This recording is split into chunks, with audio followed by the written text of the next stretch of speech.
Yeah. Did you ever listen to Patrice O'Neal on Opie and Anthony back in the day? No.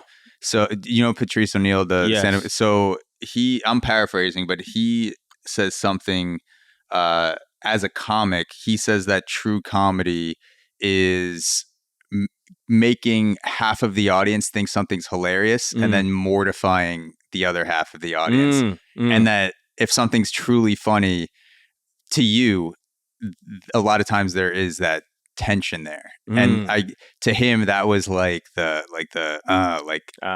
don't want everyone, I don't want like all the laughter throughout the room. I don't want to boo. I want to see people that are like, oh my God, like that's fucking disgusting. Why would you say that? Like, where this is our Saturday night out, and other people are just losing their shit in their seat going like, oh my. So yeah, I guess that's kind of like a similar thing where you're just like, yeah, some people when you put shit out will be completely angry and some people will love it, and then to you it's just like, I'm just making shit. That's cool. It happens. People are mad right now at Schoolboy Q for his new album Blue Lips, which I love. It's like he made an album for me. You know, I'm like, this is great, and it's my favorite album of his. But his core fans are like, what the fuck is this shit? Like, we waited 5 years for this, and it's not all of his fans, but it's like, bro, this is the album that he's gonna. I'm pretty sure he's been nominated before, but he might win hip hop album of the year for this record. It's that good. It's well produced.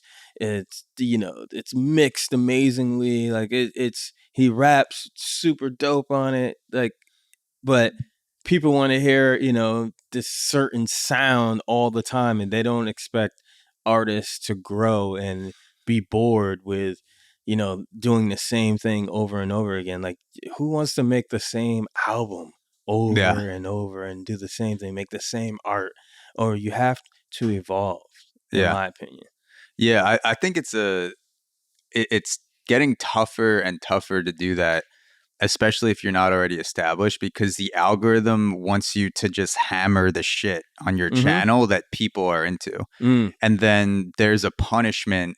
Let's say if you put out 30 songs that are considered rap or hip hop, and then you put out one song that's jazz, the algorithm will not promote that song, even if it's as good or better than the hip hop songs, because it's just like, what the fuck is this? The algorithm can't sink its claws into this thing that's unrecognizable that you've made. Or even like, I'll notice when I'm listening to some of my favorite podcasts where I'm just like, this conversation's fucking sick, but then I go back on their channel and it's a little bit out of the norm, and so it'll have like a quarter of the views of it, but it's just as dope.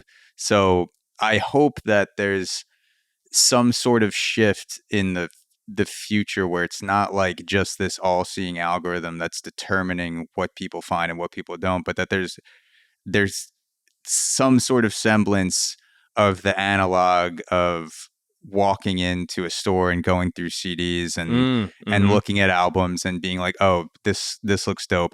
There's nothing telling me that this is dope other than me just seeing it. I hope there's some sort of thing like digitally that's gonna come into that space, because it seems like people are craving.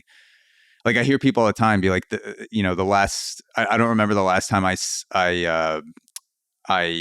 sort of found a song on my own that wasn't promoted to me by this is the rap that's curated for you. This is the EDM that's curated for you. So hopefully there's something more analog in the future.